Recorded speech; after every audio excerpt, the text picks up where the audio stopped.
Hey guys, welcome to today's daily devotional. I'm Josh Walton and I'm currently a student on a rather long summer holiday break, and I'm also an intern with my church down here in Portsmouth too. I hope you're all well. I'm going to share a thought from the book of Colossians today, from the New Testament, written by the Apostle Paul.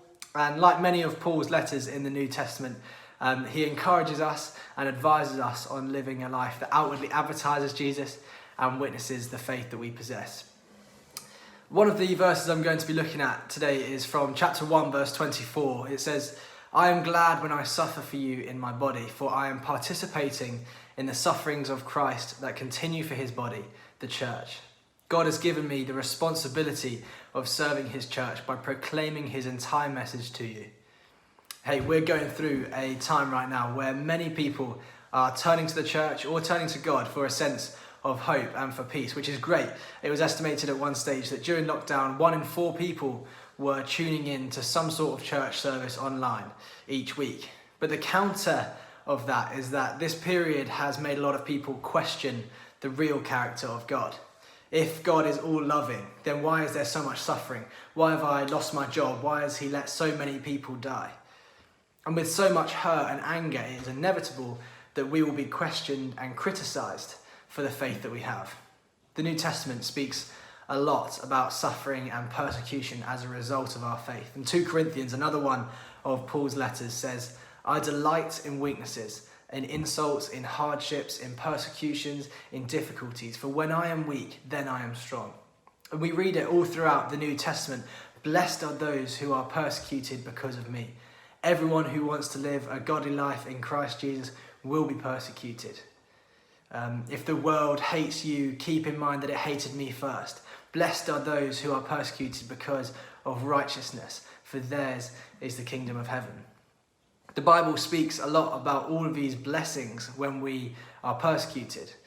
But actually, when the persecution and questioning, criticism comes, we don't feel that blessed.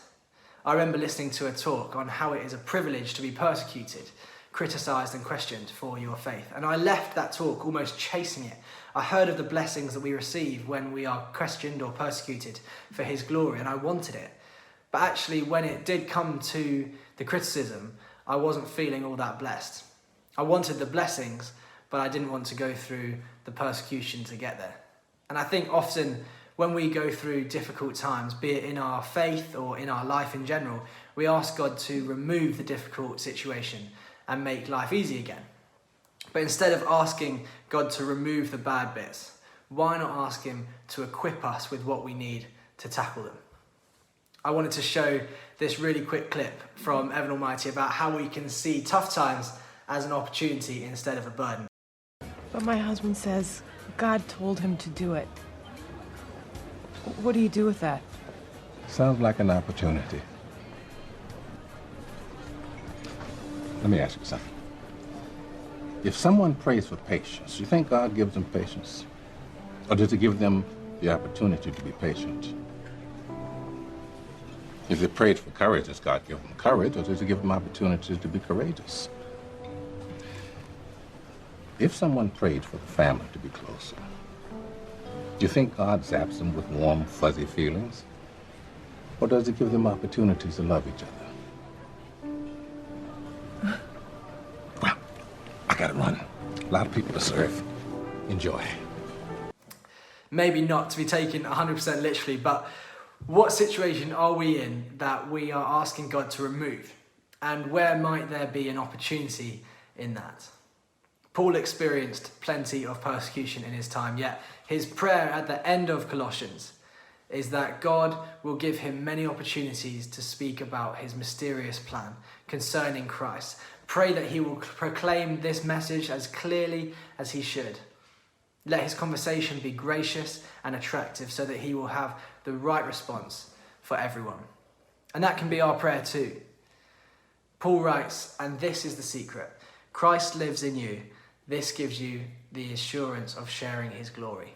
So don't be put off by persecution, criticism, or questioning. Instead, be encouraged that even when difficult times and persecution come, God is proud of us, God equips us to tackle it, and God blesses us through it.